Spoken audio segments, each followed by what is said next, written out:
Hello बच्चों, myself Rahul Chhawra from Jain academy Sikar. अभी तक जो अपन ने पढ़ा है उनमें अपन ने थोड़ा इलेक्ट्रोस्टैटिक्स की डेफिनेशन देख ली थी।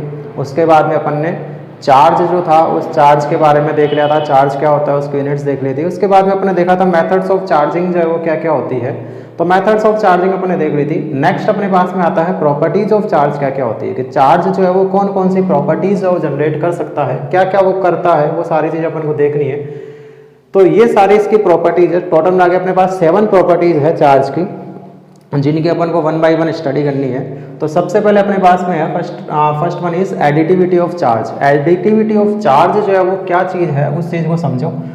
फर्स्ट यदि अपन बात करें एडिटिविटी ऑफ चार्ज, तो एडिटिविटी ऑफ चार्ज ये बोलता है कि किसी भी बॉडी के अंदर जो नेट चार्ज होता है वो नेट चार्ज, उसके अंदर जितने भी इंडिविजुअल चार्जेज हैं उन इंडिविजुअल चार्जेस का एल्जेब्रिक सम होता है। एल्जेब्रिक सम होने का मतलब ये हो गया कि जैसे अपन ये एग्जांपल ले, जैसे मान लो मेरे पास में एक ये बॉडी है, इस बॉडी के अंदर प्लस का Q1 चार्ज, माइनस का Q2 चार्ज, प्लस का Q3 चार्ज, माइनस का Q4 चार्ज, प्लस का Q5 चार्ज, इतने चार्ज इसके बॉडी के पास में है। तो अब यदि मैं इस बॉडी के अंदर नेट चार्ज देखूंगा तो कितना आएगा, प्लस का Q1 प्लस माइनस का Q2 plus Q3 plus minus का Q4 प्लस Q5। ये जो मैंने किया है इसको अपन बोलते हैं इसका एल्जेब्रिक सम। इसका मतलब जो प्लस में है उसको प्लस में ले लो, जो माइनस में है उसको माइनस में ले लो और सबको आपस में जोड़ दो, तो इसको अपन बोलते हैं एक तरह से एल्जेब्रिक सम। तो किसी भी बॉडी के अंदर जो नेट चार्ज होता है वो जितने भी इंडिविजुअल चार्जेज होंगे उन इंडिविजुअल चार्जेस का क्या रहेगा, एक्चुअल में वो एल्जेब्रिक सम रहेगा। क्लियर? तो ये अपने पास में किसी बॉडी के अंदर टोटल चार्ज है वो निकल के आ जाता है। नेक्स्ट अब इसमें एक क्वेश्चन यदि मैं लेना चाहूँ तो एक क्वेश्चन से और क्लियरिटी आ जाएगी। जैसे मान लो प्लस का 2 कूलम, माइनस का 3 कूलम, प्लस का 5 कूलम, माइनस का 6 कूलम, प्लस का 10 कूलम, इतने चार्ज इस बॉडी के पास में है। मुझे निकालना है इस बॉडी के अंदर नेट चार्ज कितना है। तो नेट चार्ज अपन कैसे बोलेंगे, 2 माइनस 3 प्लस 5 प्लस 10 माइनस 6। तो नेट चार्ज कितना आ जाएगा, 2 5 10, ये तो सब प्लस में है, 15 और 2 17, 17 में से माइनस का 9 यदि जाएगा तो कितना बचेगा, प्लस का 8 कूलम। क्लियर? तो इतने चार्ज इसके पास में आएगा, 9 से एक 9 कैंसिल हो गया, 5 2 7 और एक 8। ठीक है, तो प्लस का 8 कूलम चार्ज अपने पास में आ गया। तो इसका मतलब किसी बॉडी के अंदर जो नेट चार्ज है वो नेट चार्ज जितने भी इंडिविजुअल चार्जेज हैं उन इंडिविजुअल चार्जेस का क्या हो जाएगा, एल्जेब्रिक सम हो जाएगा। ये अपने पास में आ गया। अब यहाँ से एक चीज और क्लियर होती है एडिटिविटी ऑफ चार्ज से, कि चार्ज जो है वो स्केलर है या वेक्टर है।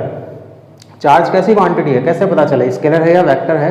तो अपन ने क्या किया, स्केलर क्वांटिटी का ही हमेशा एल्जेब्रिक सम होता है, कभी वेक्टर क्वांटिटी का एल्जेब्रिक सम नहीं होता। तो एडिटिविटी ऑफ चार्ज से अपन को पता चलता है कि चार्ज जो है वो कैसी क्वांटिटी है, स्केलर क्वांटिटी है या वेक्टर क्वांटिटी नहीं है। यानी कि इसके पास केवल मैग्नीट्यूड होता है, इसकी कोई डायरेक्शन नहीं है। ठीक है, ये अपने पास में चार्ज के बारे में पता चल गया। सेकंड अपने पास में जो प्रॉपर्टी आती है उसको अपन नाम देते हैं additivity of charge. Additivity of charge जो है उसको समझने से पहले एक चीज़ और समझो कि क्वांटा क्या होता है। ठीक है, यदि अपन क्वांटा की बात करें तो क्वांटा क्या चीज़ है उस चीज़ को समझो। जैसे मान लो कि ये जो वॉल अपन ने बना रखी है, जो दीवार अपन ने बना रखी है, ये दीवार मैंने बनाई यहाँ पे, लेकिन मुझे बाद में पता चला ये दीवार थोड़ी सी आगे बननी चाहिए थी। ठीक है, इस पॉइंट के ऊपर। तो जब पहले तो बना दी, अब जस्ट बनाने के बाद पता चला कि इसको आगे मुझे शिफ्ट करना है। तो आगे मुझे शिफ्ट करना है तो मैं क्या करूँगा कि ये दीवार किससे मिलके बनी है, ईंटों से। ईंटों से मिलके बनी है तो मैं क्या करूँगा, इस दीवार को आगे शिफ्ट करने के लिए, मान लो ये दीवार यदि 100 ईंटों से मिलके बनी हुई है तो मुझे कम से कम जो इधर की तरफ ट्रांसफर करना पड़ेगा वो कितना करना पड़ेगा, 1 ईंट का ट्रांसफर तो करना ही पड़ेगा कम से कम, क्योंकि 100 ईंटों से मिलके बनी है तो कम से कम मुझे 1 ईंट का ट्रांसफर तो करना ही पड़ेगा, उससे कम मैं नहीं कर सकता। तो इस दीवार को आगे की तरफ शिफ्ट करने के लिए जो कम से कम अमाउंट का अपन को ट्रांसफर करना पड़ता है, उस मिनिमम अमाउंट जिसका ट्रांसफर किया जा सकता है उसको नाम देते हैं उसका क्वांटा। किसी भी फिजिकल क्वांटिटी का ट्रांसफर जब किया जाता है तो जो मिनिमम वैल्यू जो ट्रांसफर की जाती है उस मिनिमम वैल्यू को ही अपन नाम देते हैं उसका क्वांटा।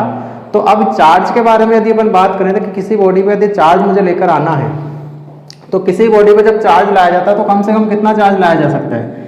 जैसे ये बॉडी है, ठीक है, इस बॉडी के पास मैंने मान लिया 500 प्रोटॉन है, 500 इलेक्ट्रॉन है। फिलहाल ये बॉडी जो न्यूट्रल बॉडी है, इस पर किसी तरह का कोई चार्ज नहीं है।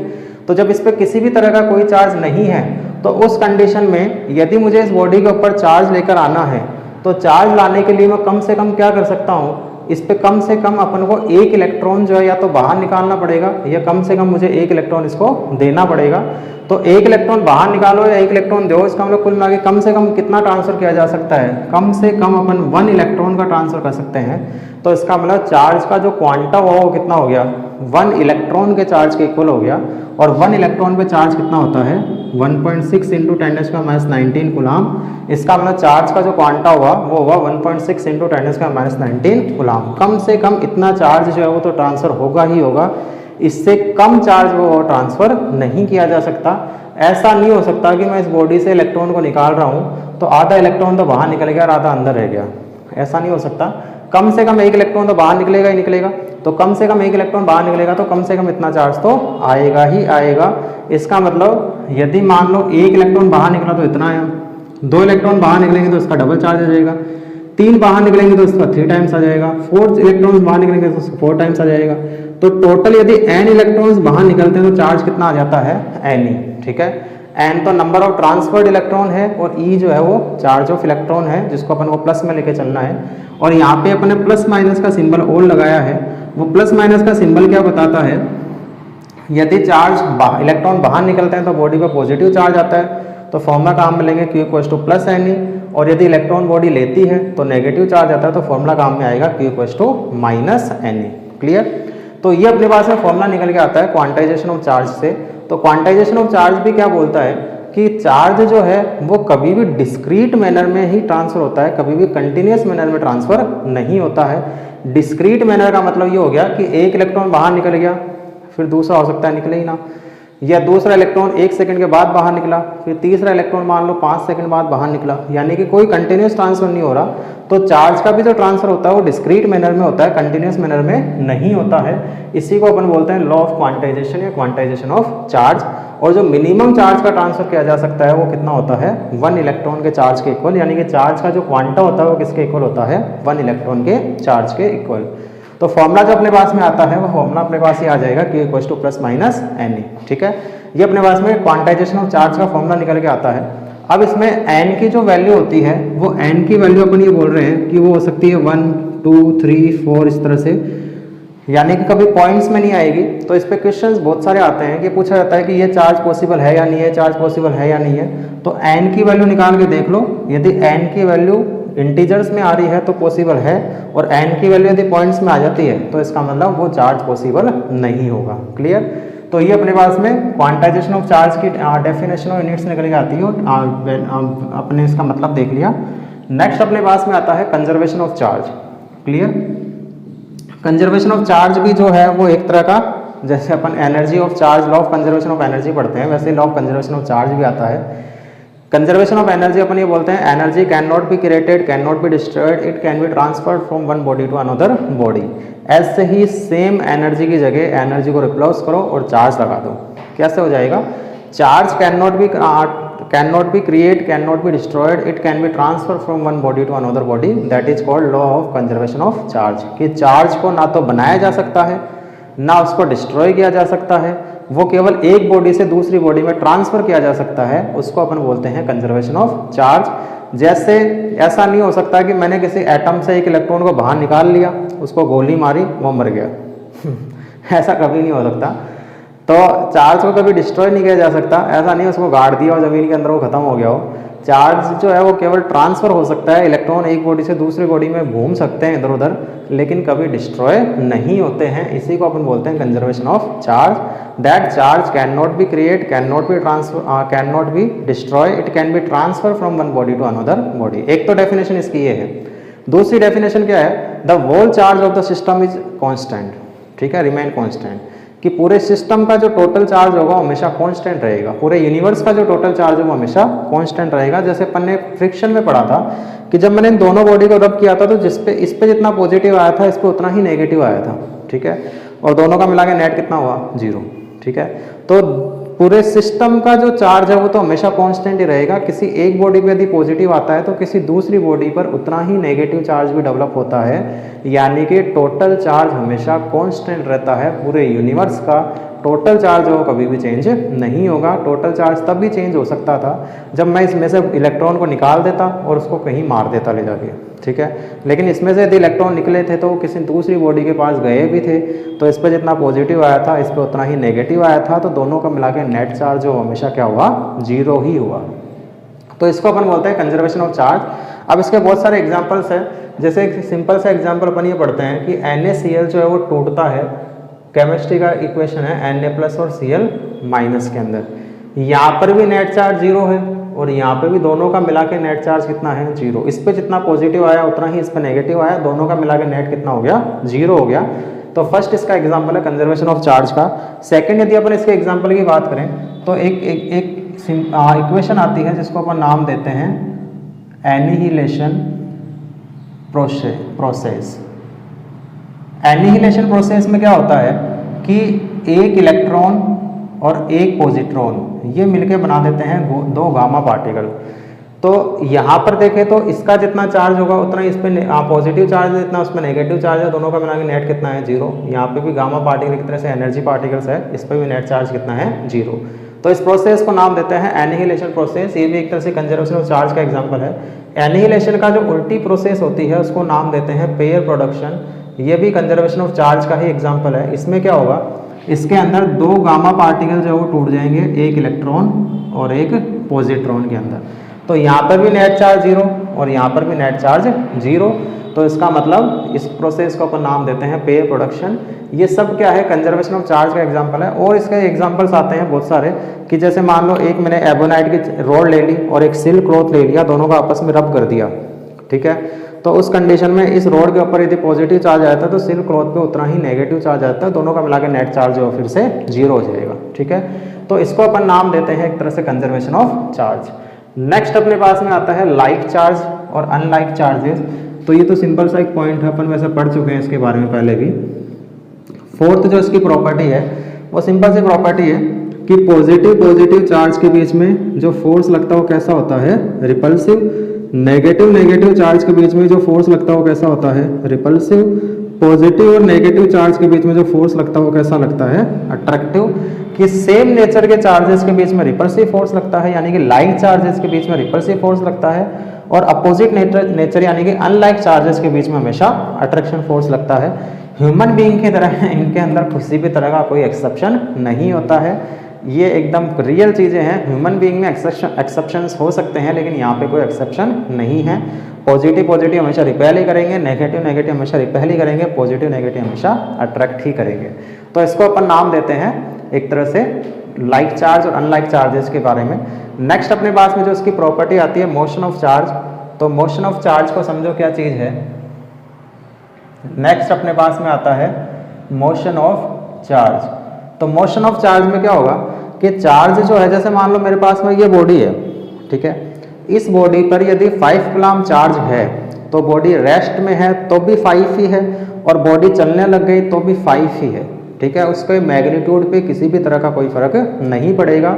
तो चार्ज चाहे रेस्ट में हो चाहे मोशन में हो, बॉडी के मोशन के ऊपर या रेस्ट के ऊपर यानी कंडीशन के ऊपर इस बॉडी के ऊपर जो चार्ज है उसमें कोई चेंजेस नहीं आएगा। लेकिन चार्ज जो प्रॉपर्टीज डेवलप कर सकता है उन प्रॉपर्टीज में चेंज हो सकता है। प्रॉपर्टीज में कैसे कैसे चेंज हो सकता है, चार्ज एक तो हो सकता है रेस्ट कंडीशन में, एक चल सकता है कांस्टेंट वेलोसिटी से, और एक चल सकता है वो वेरिएबल वेलोसिटी से। और वो जनरेट क्या क्या कर सकता है अपन पहले भी पढ़ चुके हैं। इलेक्ट्रिक फील्ड जनरेट कर सकता है, मैग्नेटिक फील्ड जनरेट कर सकता है, EM वेव्स वो जनरेट कर सकता है। तो रेस्ट कंडीशन में होता है तो वो इलेक्ट्रिक फील्ड चाहे चल रहा हो चाहे वेरिएबल वेलोसिटी चल रहा हो, इलेक्ट्रिक फील्ड तो हमेशा ही जनरेट होता है। चार्ज है तो इलेक्ट्रिक फील्ड हमेशा होगा, ये चीज़ ध्यान रखना। मैग्नेटिक फील्ड तभी होगा जब वो वेलोसिटी हो उसके पास में यानी कि मोशन हो, और EM वेव्स तभी जनरेट होगा जब वो वेरिएबल वेलोसिटी से चल रहा हो, यानी कि उसकी वेलोसिटी जो हो टाइम के साथ में चेंज होती जा रही हो, तभी उसके अंदर EM वेव जनरेट होगी, नहीं तो किसी भी तरह की कोई EM वेव्स उसमें जनरेट नहीं होगी। तो ये अपन ने वैसे पहले भी पढ़ चुके हैं, कोई नई चीज़ नहीं है अपने पास में। तो इसका मतलब मोशन के ऊपर क्या डिपेंड करता है, चार्ज का मैग्नीट्यूड तो डिपेंड नहीं करता है, लेकिन nature of charge depends on the motion of the charge, कि वो मोशन में है या रेस्ट में है, चार्ज उसके अकॉर्डिंग अपना नेचर जो है वो चेंज कर लेता है। तो ये अपने पास में इसकी फिफ्थ प्रॉपर्टी आई। सिक्स्थ इसकी प्रॉपर्टी है चार्ज विदाउट मास। अब इसको समझो, चार्ज विदाउट मास और विदाउट चार्ज दो चीज़ें इसके अंदर आती है। जैसे मान लो ये बॉडी है, इस बॉडी पे यदि 5 कूलम चार्ज है तो बॉडी का मास तो होगा ही होगा। ऐसी कोई बॉडी नहीं हो सकती जिसके पास में मास नहीं हो, ठीक है, मास तो सबके पास ही होगा। इसके पास यदि चार्ज नहीं है तो इसका मास तो है। इसका मतलब मैं ये बोल सकता हूँ मास can be possible without charge, कि मास तो है लेकिन चार्ज नहीं है, ठीक है। इसका मतलब किसी बॉडी के ऊपर मास हो सकता है लेकिन ज़रूरी नहीं है कि उसके पास में चार्ज हो ही हो। लेकिन यदि इसके पास में 5 कूलम चार्ज आ गया तो आएगा किस पे? बॉडी पे ही तो आएगा, बॉडी पर ही आएगा। इसका मतलब बॉडी का मास तो होगा ही होगा।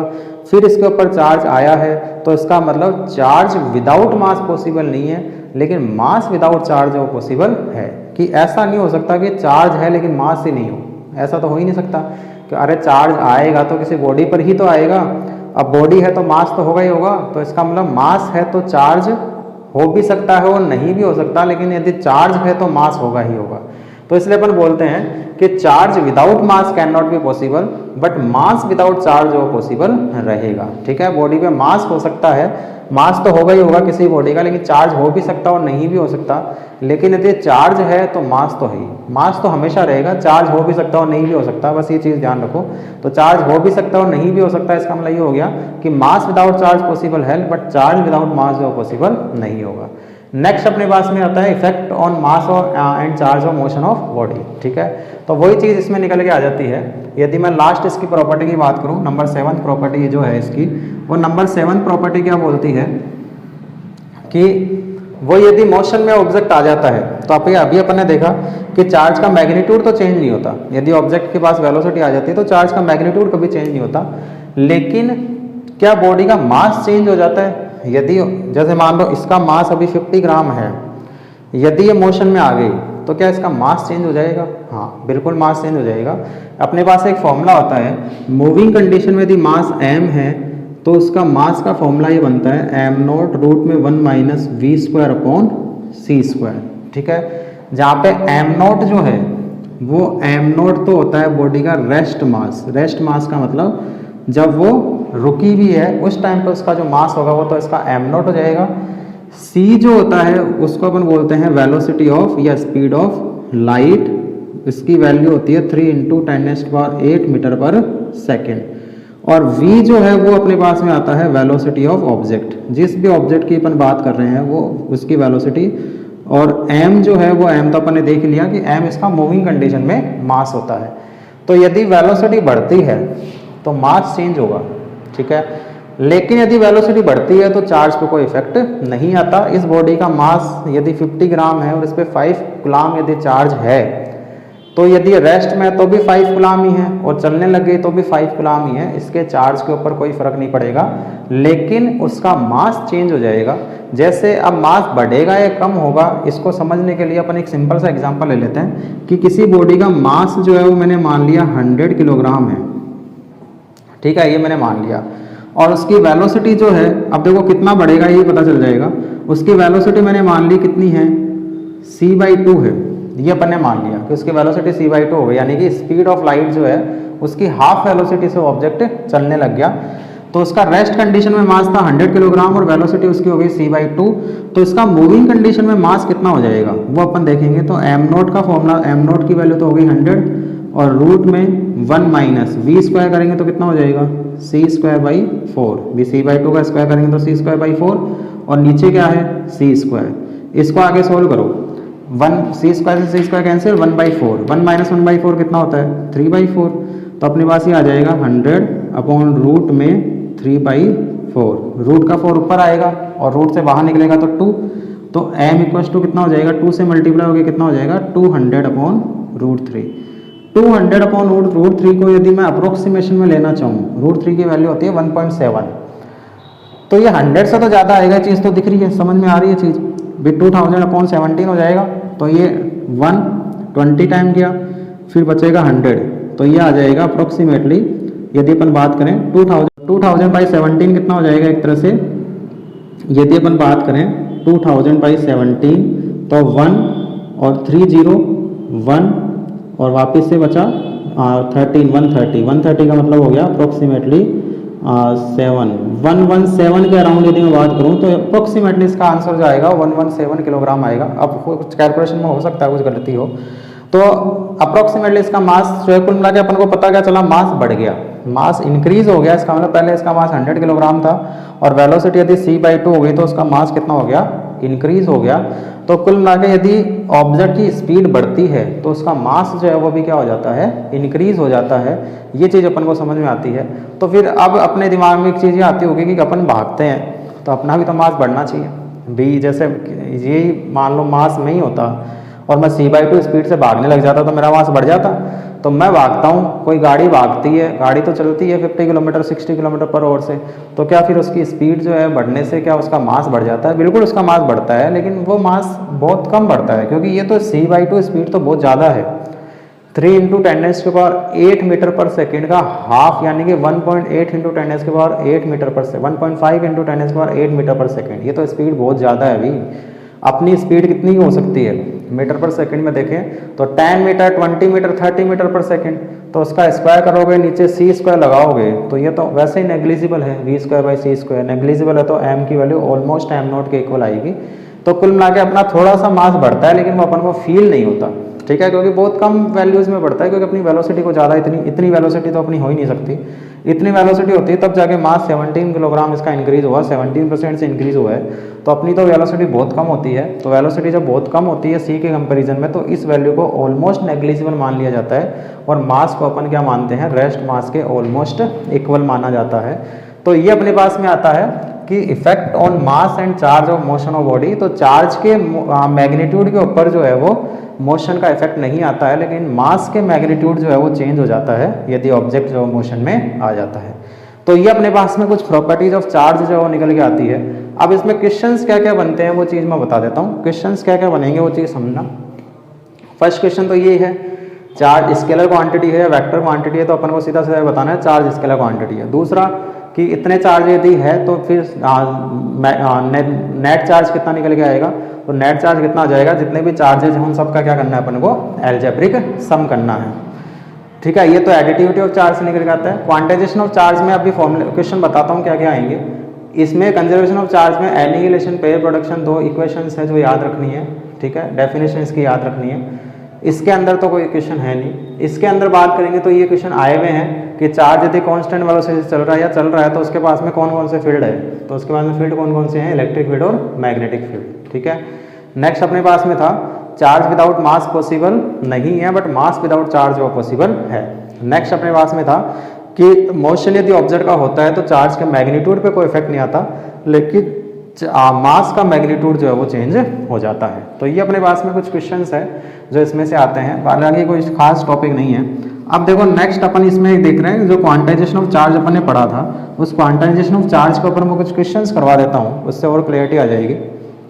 जैसे मान लो अपन ने बोला क्वेश्चन नंबर 1 मैंने बोला कि जैसे मान लो चार्ज यदि दे रखा है 3.2 × 10⁻⁻20 कूलम और ये पूछा गया कि ये चार्ज पॉसिबल है या नहीं है, तो कैसे निकालोगे। अपने पास फॉर्मूला ये होता है Q = NE। Q की वैल्यू पुट करेंगे तो 3.2 × 10⁻⁻20 N और E की वैल्यू होती है 1.6 × 10⁻⁻19।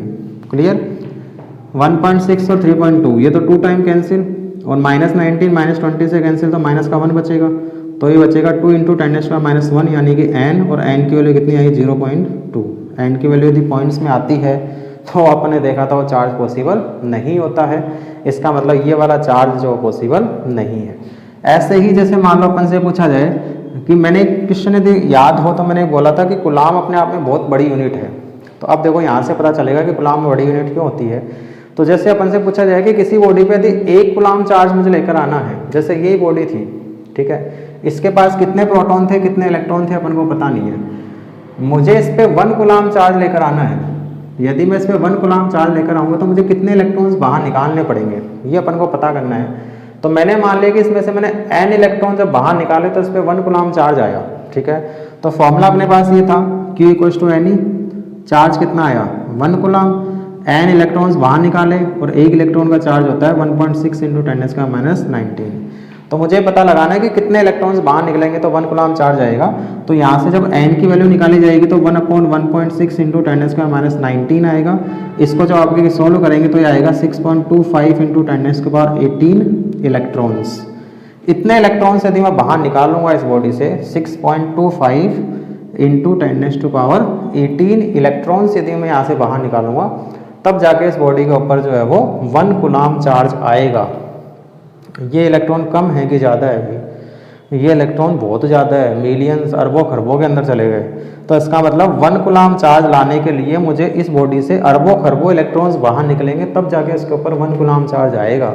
तो इसका मतलब कूलम्ब जो है वो भी अपने आप में क्या है, एक बड़ी यूनिट है। तो फेराडे तो उसका 1 लाख मल्टीपल था, इसलिए अपन ने बोला था फेराडे तो बहुत ही बड़ी यूनिट होती है। तो इसलिए अपन बोलते हैं कि कूलम्ब अपने आप में बहुत बड़ी यूनिट्स हैं। ठीक है, तो ये कुछ क्वेश्चंस हैं और भी इसके ऊपर क्वेश्चंस बनते हैं। क्वेश्चंस बहुत सारे हैं, जितने ज़्यादा क्वेश्चंस की प्रैक्टिस करोगे उतना ही अच्छा रहेगा।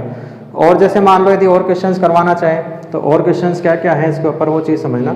जैसे मान लो अपन से पूछा गया कि क्या किसी बॉडी के ऊपर 4.8 इंटू 10⁻⁻15 कूलम्ब चार्ज पॉसिबल है या नहीं है, ये अपन से पूछा गया। कुछ भी क्वेश्चन बना लो जो मन में आए, तो फॉर्मूला क्या लगा दोगे, वही एन ही। तो एन का बोलूँ ना 4.8 इंटू 10⁻15 अपॉन ई, और ई की वैल्यू 4.8 इंटू 10⁻15 और ई अपने पास में आएगा 1.6 इंटू 10⁻19। कितना आ जाएगा, ये तो 4 टाइम कैंसिल, तो 4 इंटू ये कितना बचेगा, -15 से -15 कैंसिल, नीचे माइनस का 4 बचेगा, ऊपर आके कितना हो जाएगा 10⁻4, यानी कितना हो गया 40,000 इलेक्ट्रॉन्स।